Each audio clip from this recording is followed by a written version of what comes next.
惊世的灾难，要有警世的觉悟啊！我们现在要开始为海地来付出。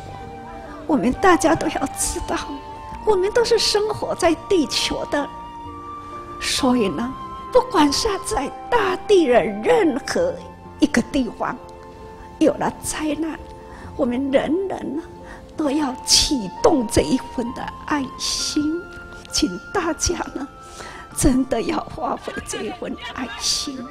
我们要知道，地球气候一直在极端啊，这种的大自然的反扑哦，我们真的要提高警觉。